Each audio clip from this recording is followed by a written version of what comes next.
Buenos días, amigos de la red. Bueno, estamos aquí de nuevo en www.visionglobal.net.be.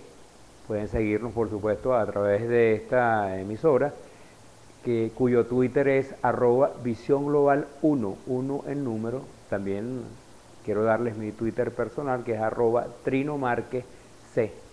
Bueno, aquí me acompaña en el estudio, me acompaña Ramón Arias al frente de los aparatos de Visión Global. La semana ha estado muy movida, ha habido algunos acontecimientos importantes. El conflicto universitario se mantiene. Mañana miércoles los profesores de la Universidad Central de Venezuela tendrán una asamblea muy importante en la cual se van a pronunciar acerca de la decisión adoptada por la juez, que decidió que los universitarios que las universidades deberían incorporarse a las clases, a dar clases. Tenemos ese conflicto que ha conmovido, que ha estremecido al país, y tenemos también en el plano internacional una situación muy delicada por lo que está ocurriendo en algunas ciudades muy importantes de Brasil. Ya para este momento los, las manifestaciones, los disturbios en Brasil llevan 2 semanas.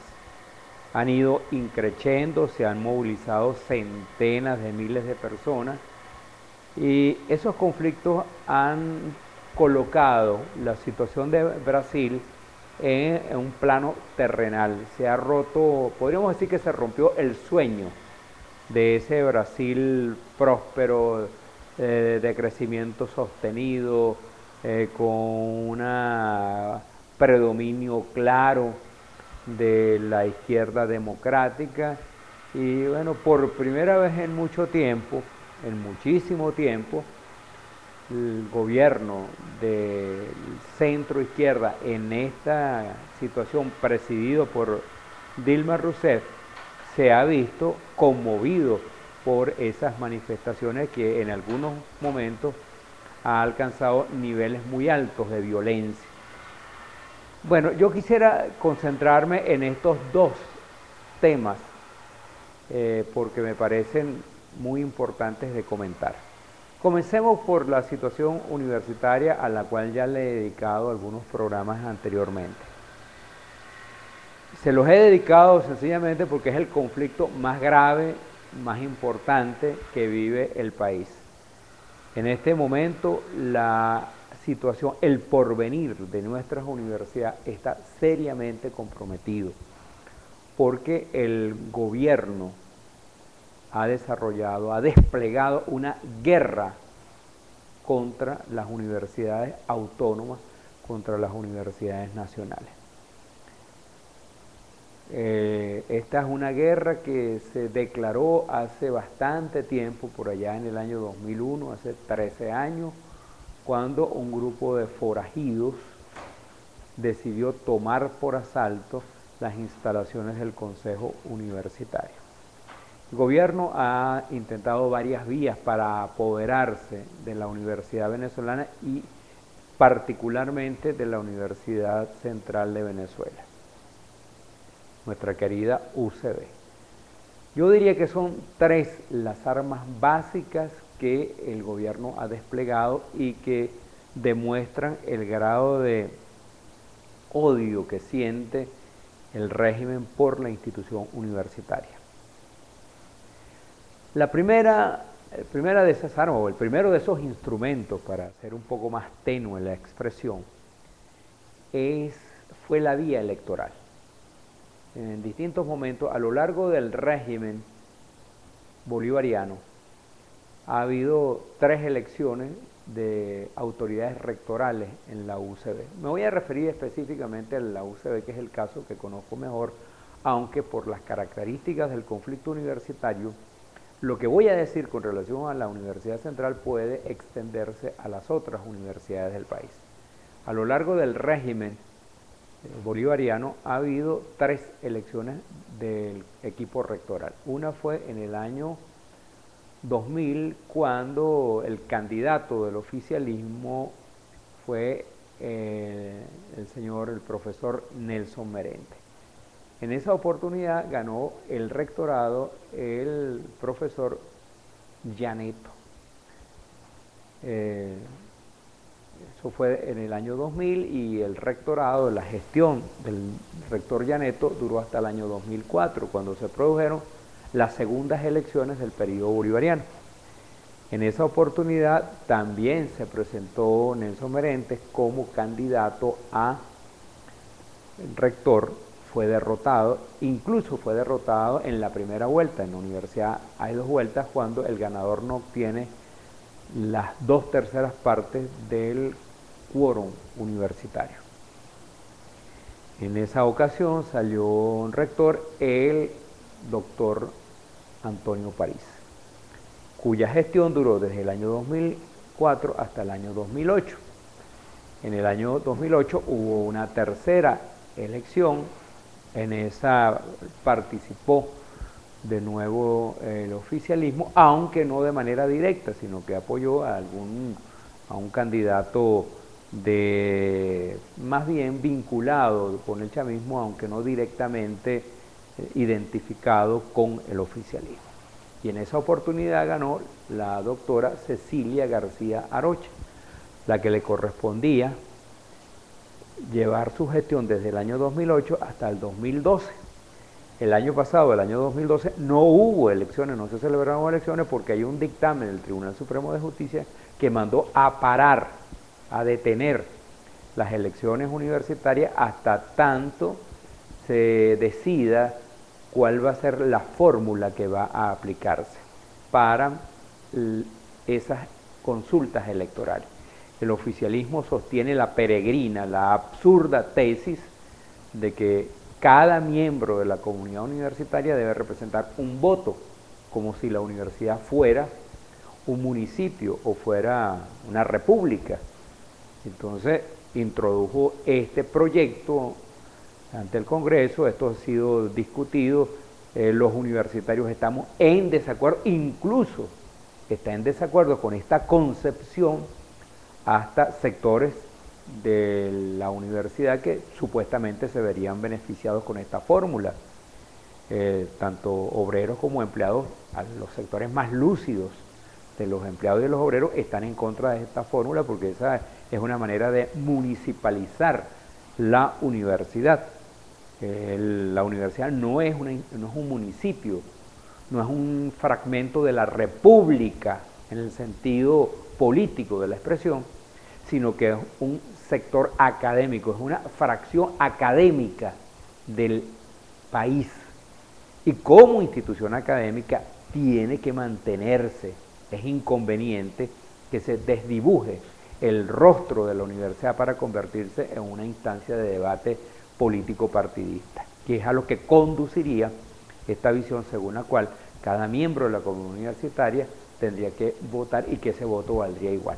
En este momento en el que nosotros estamos, para elegir las autoridades rectorales, participan los estudiantes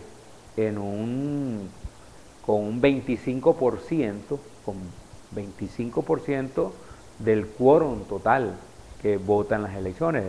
Es decir, todos los votos estudiantiles se reúnen, se agrupan y ese conglomerado, esa aglomeración de los votos estudiantiles aportan 25% del total del patrón electoral, del número de votos que eligen a las autoridades rectorales. Los representantes estudiantes, los estudiantes tienen su representación, pueden votar democráticamente, pero por supuesto el peso mayor en la elección está del lado de los profesores y de los profesores con escalafón, es decir, de los que han entrado a formar parte de personal ordinario y han alcanzado al menos el escalafón de profesor asistente. Los empleados no votan y los trabajadores, obreros, tampoco lo hace, porque el núcleo, la nuez de la institución universitaria es la actividad académica, la transmisión de conocimientos, la adquisición de saberes y el descubrimiento de nuevos conocimientos, de nuevos saberes, de nuevos territorios del saber. Y esto requiere un conocimiento altamente especializado.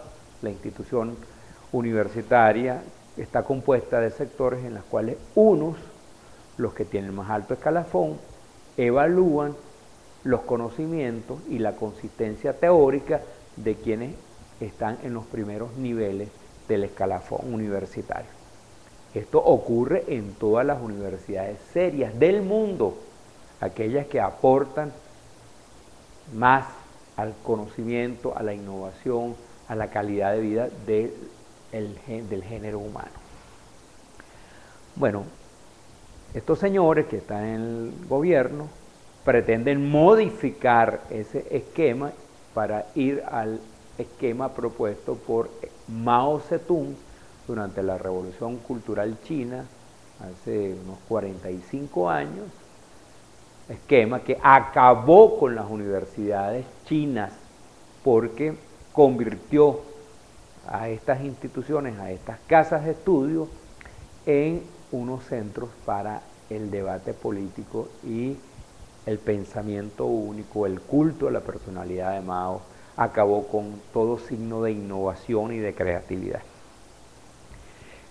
Este es el proyecto que le presentó y que le ha presentado varias veces el régimen a las universidades. No ha podido pasar desde el punto de vista electoral. Cada elección a la que han ido, han salido derrotados. Como ese mecanismo no les funcionó, entonces han apelado a dos armas. Allí sí cabe el sustantivo arma. Ha apelado a dos armas adicionales.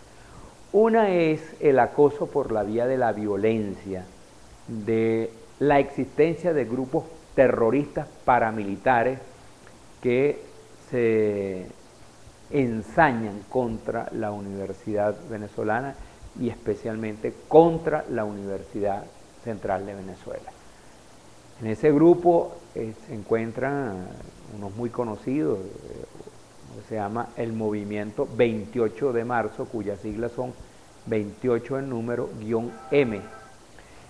Y el otro es Alexis Vive, y hay un tercero que se llama La Piedrita. Estos grupos terroristas paramilitares son financiados, protegidos y aupados por el gobierno. Son los que han cometido más de 100 actos terroristas contra la Universidad Central de Venezuela desde hace una década. Fueron los que la semana pasada incendiaron un par de autobuses, uno en la plaza del rectorado, que es patrimonio nacional y patrimonio mundial, y otro a las puertas de la universidad por la vía que da hacia el jardín botánico. El gobierno sabe perfectamente quiénes son esos delincuentes, sin embargo no actúa contra ellos, porque la política del terror y del amedrentamiento forma parte de la estrategia de doblegar a la institución universitaria. No han podido tampoco por esta vía, porque frente a todos esos ataques terroristas de estos delincuentes han encontrado una institución sólida que no se quiebra, no se acobarda. La tercera estrategia que han utilizado y que han aplicado un arma muy fuerte, letal, es la de desconocer las organizaciones gremiales de los sectores universitarios y desconocer los instrumentos legales que rigen las relaciones laborales entre el gobierno y la universidad. Me estoy refiriendo a las normas de homologación que fueron aprobadas en 1982 y que hasta la actualidad no han sido abrogadas, no han sido anuladas. y siguen siendo las normas legales que rigen la relación entre el gobierno y el personal universitario, especialmente el personal profesoral. Bueno, ¿qué ha hecho el gobierno en este campo? El gobierno ha desconocido a la institución, a la organización más importante que reúne a 40.000 profesores universitarios, que es la FAPUP, la Federación de Asociaciones de Profesores Universitarios de Venezuela. Y por supuesto ha desconocido a los distintos organismos que se agrupan en la FAPUP. Ha desconocido, por ejemplo, a la APUC, que es la Asociación de Profesores Universitarios de la Universidad Central de Venezuela. Y así por el estilo a todos los demás gremios de las universidades nacionales, de la Luz, de la ULA, de la Universidad de Carabobo. Los ha ignorado. No solamente esto, sino que además creó una especie de sucursal del PSUV, de organización títere que responde a los intereses del gobierno y del partido de gobierno, una organización que se llama Federación de Trabajadores Universitarios del país, que no fue electa como ha sido electa la FAPUP, no fue electa en elecciones democráticas, no hubo consulta para elegir a esos señores que se han arrogado de manera arbitraria y caprichosa la representación de los profesores universitarios, de los empleados y de los obreros. Y ese sector, ese sindicato títere, satélite del gobierno y del PSUV, es el que ha estado negociando los incrementos de sueldo. O sea, el gobierno sale con redoblantes a decir que ya ellos aprobaron un aumento del 75%, 50% correspondiente al año 2013 y 25% que se postergaría para el año 2014.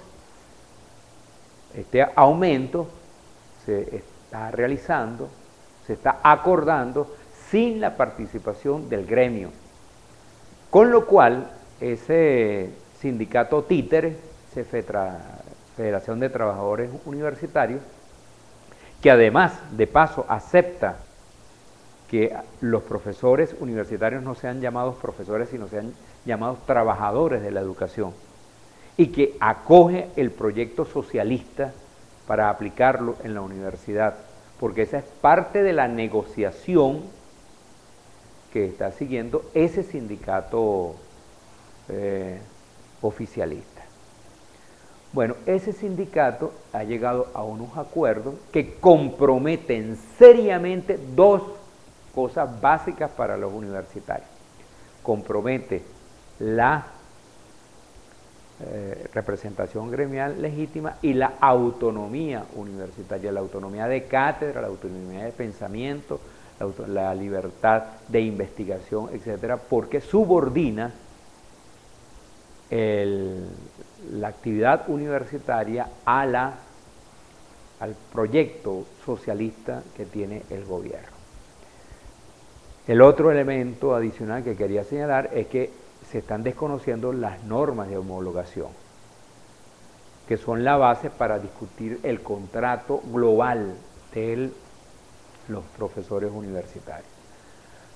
Frente a esta situación, los profesores y la comunidad estudiantil e incluso sectores de los empleados se han opuesto, han rechazado este acuerdo tras corrales que se está haciendo a espaldas de los profesores universitarios, se está haciendo a espaldas del PSUV, a espaldas de la FAPUP. Y por lo tanto, ese proyecto no ha sido aprobado y las condiciones del conflicto se mantienen y se mantendrán. Mañana hay una reunión muy importante, vamos a ver qué ocurre en ella, pero seguramente esto que yo les estoy adelantando será lo que se plantee mañana en esa asamblea. Veremos qué pasa para comentarlo la semana que viene. El otro tema que quería referirme muy rápidamente es la situación en Brasil. Brasil ha sido un ejemplo de crecimiento, de desarrollo durante ya bastante tiempo, unos 24 o 25 años de forma continua, el gobierno de Fernando Enrique Cardoso, primero, luego los 8 años del gobierno de Lula y ahora con la señora Dilma Rousseff. Y bueno, se ha colocado Brasil como la séptima potencia industrial y económica del mundo. Pero ¿qué ocurre? Que ahora se han desatado conflictos cuya base, cuya espita, cuyo catalizador ha sido el inmenso gasto en el que ha incurrido el gobierno brasileño para realizar el Mundial de Fútbol del año 2014. Por cierto que esa era una aspiración de Brasil y el pueblo brasileño celebró con mucho entusiasmo cuando la FIFA escogió a Brasil como la sede del Mundial de 2014. Incluso el entonces presidente Lula derramó algunas lágrimas de alegría y todo el pueblo brasileño celebró, o buena parte de él celebró. Pero ¿qué ha ocurrido? Que con motivo de ese mundial, el gobierno ha incurrido en una serie de derroches y se ha descuidado el gasto social en Brasil. Y entonces en Brasil se ha repetido un poco la experiencia de España, que los indignados han salido indignados, como dice la expresión, a protestar contra el derroche, contra el despilfarro y especialmente contra un componente que no se ha logrado controlar, que es el de la corrupción. Lo que más irrita al pueblo brasileño, a ese que ha salido a protestar, a los estudiantes, a sectores de la clase media, que se sienten maltratados, que se sienten excluidos, que no forman parte del crecimiento y de la bonanza de Brasil durante las últimas décadas, lo que más les molesta es que, bueno, allí algunos vivos se han enriquecido de manera grosera y hay la certeza de que los estadios que se han construido han tenido un sobreprecio gigantesco. Han tenido un sobreprecio que es superior a 200 o 300% por encima de lo que realmente ha costado. Y ese dinero, producto de la corrupción, ha drenado hacia los bolsillos de unos cuantos vivos que se han enriquecido de manera obscena frente a un pueblo que sufre de muchísimas necesidades. Los conflictos se han mantenido, la presidenta Dilma Rousseff retrocedió en su idea de aumentar el precio de los pasajes, ha hablado de diálogo, ha tratado de frenar la violencia, pero la protesta continúa. Y esto debe servir de lección. Los gobiernos creen que derrochando, que regalándole dinero, como el caso venezolano, a otros países y despilfarrando el dinero que pertenece a toda la nación y fomentando o apañando la corrupción, logran que todo el mundo se convenza de que la corrupción no importa. Pues resulta que sí importa y muchísimo, y lo que estamos viendo en Brasil es precisamente ese factor. Vamos a ver cómo se desarrollan los acontecimientos, vamos a estar muy pendientes y probablemente la semana que viene, si los conflictos han continuado, los retomaremos el análisis. Por ahora concluimos estas reflexiones, los invitamos a seguirnos a través de www.net.be y a través del Twitter de la estación, @VisionGlobal1. Y les recuerdo mi Twitter personal, que es @TrinoMarquez. Muchísimas gracias por haberme acompañado y hasta la próxima.